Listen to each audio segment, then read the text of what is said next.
जब से इंसानी शऊर ने तरक्की की है, जब से इंसानी जहन ने तरक्की की है, तो इंसान ने कई सवालात उठाए हैं। इस कायनात के हवाले से इंसान ने सवालात उठाए, अपनी ज़ात के हवाले से इंसान ने सवालात उठाए और इस कायनात में होने वाले मुख्तलिफ़ वाक़यात के हवाले से इंसान ने सवालात उठाए।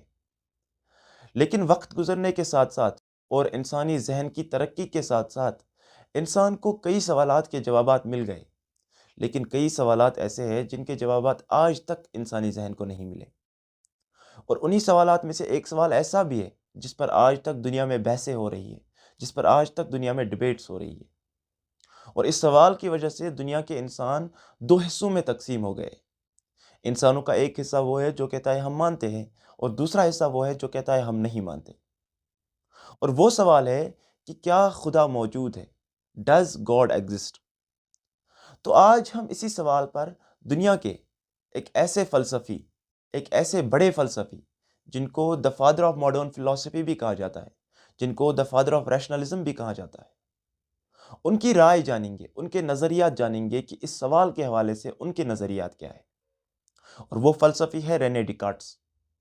डिकार्ट्स 17th सेंचुरी के एक बहुत बड़े फ़िलॉसफ़र हैं, जिनको फादर ऑफ मॉडर्न फ़िलॉसफ़ी भी कहा जाता है, क्योंकि उन्होंने अक़लियत की, रैशनलिज़्म की बुनियाद रखी है। तो आज हम इस वीडियो में उन्हीं के नज़रियात जानेंगे इस सवाल के हवाले से। उनके नज़रियात क्या है, उनका नज़रिया क्या है खुदा के होने के मुताबिक। तो रेने डिकार्ट्स, पहली बात, रेने डिकार्ट्स खुदा के वजूद को मानते हैं। वो कहता है गॉड एग्जिस्ट करता है, लेकिन इस गॉड के एग्जिस्ट करने पर उसने दो दलीलें पेश की। यानी एग्जिस्टेंस ऑफ गॉड पर रेने डिकार्ट्स ने दो प्रूफ्स दिए हैं। पहला प्रूफ रेने डिकार्ट्स ने दिया है कॉजल प्रूफ, यानी वो प्रूफ जिससे हम ये समझते हैं कि अगर एक कॉज है तो उसका इफेक्ट भी होगा, अगर एक इफेक्ट है तो उसका कॉज भी होगा। और इस प्रूफ को साबित करने के लिए रेने डिकार्ट्स ने सबसे पहले प्रिंसिपल ऑफ कॉजालिटी को सामने रखा है। और प्रिंसिपल ऑफ कॉजालिटी क्या कहता है? प्रिंसिपल ऑफ कॉजालिटी ये कहता है कि जितना बड़ा इफेक्ट होगा, या तो उसके बराबर या तो उससे बड़ा कॉज होगा। तो इसी प्रिंसिपल को सामने रखते हुए रेने डिकार्ट्स ने कहा कि खुदा का होना ज़रूरी है, या खुदा मौजूद है। और वो किस तरह से? रेने डिकार्ट्स कहता है कि हमारे जहनों में पहले से ही खुदा के होने का तसव्वुर, खुदा के होने का आइडिया मौजूद है। यानी हमारे जहनों में एक इन्नेट आइडिया है खुदा के होने का, एक क्रिएटर के होने का। और वो कहता है वो आइडिया है एक परफेक्ट बीइंग का, इन्फिनाइट बीइंग का।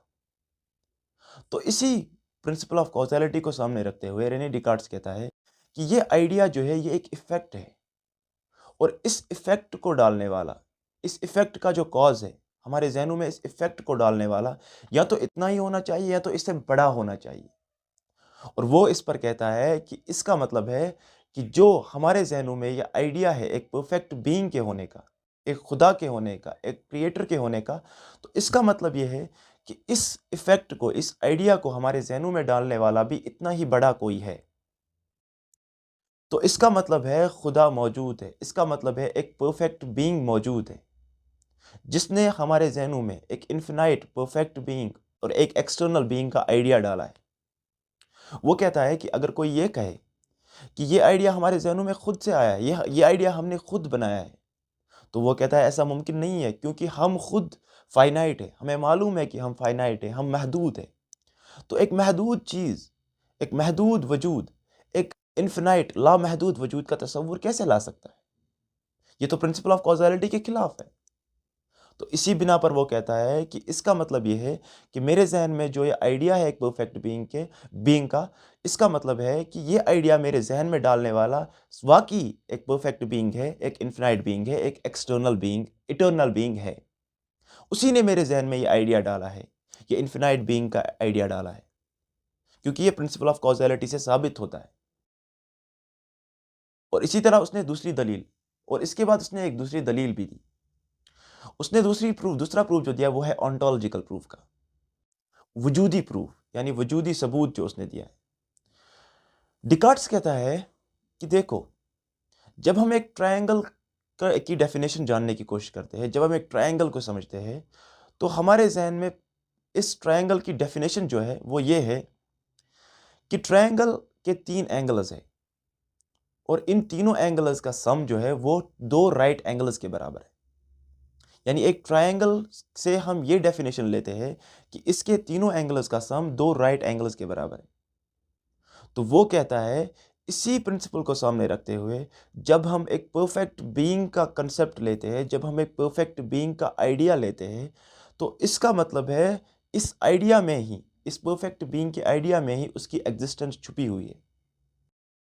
और इस परफेक्ट बीइंग के आइडिया से ही हमें उसकी एग्जिस्टेंस का प्रूफ मिलता है, क्योंकि एग्जिस्ट करना परफेक्शन का हिस्सा है। जब हम खुदा को एक परफेक्ट बीइंग मानते हैं, इन्फिनाइटली सुप्रीमली परफेक्ट बीइंग मानते हैं, तो उसकी परफेक्शन का हिस्सा यह है कि वो एग्जिस्ट करता हो। जिस तरह से एक ट्रायंगल का हिस्सा यह है कि उसके तीनों एंगल्स का सम दो राइट एंगल्स के बराबर हो, इसी तरह से एक परफेक्ट इन्फिनाइटली बीइंग का कंसेप्ट ये है, उसकी क्वालिटी है कि वो एग्जिस्ट करता है, क्योंकि एग्जिस्टेंस परफेक्शन की क्वालिटी है। तो इसका मतलब है इस तरह से भी खुदा का वजूद है और खुदा एग्जिस्ट करता है। और इसी वजह से रेने डिकार्ड्स कहता था कि खुदा मौजूद है। खुदा की एग्जिस्टेंस का सबूत रेने डिकार्ड्स ने इन दो तरीकों से दिया है। तो अब मैं कभी ये नहीं कहता, लेकिन आज मैं आपसे कहूँगा कि आप इस वीडियो के आखिर पर आप ये कमेंट करें, आप अपनी कमेंट में ये राय रखें कि आपकी राय क्या है इन दो आर्गुमेंट्स के हवाले से जो रेने डिकार्ड्स ने दिए खुदा के होने की। तो आपकी राय जो भी है वो आप अपनी कमेंट्स में ज़रूर बताएं।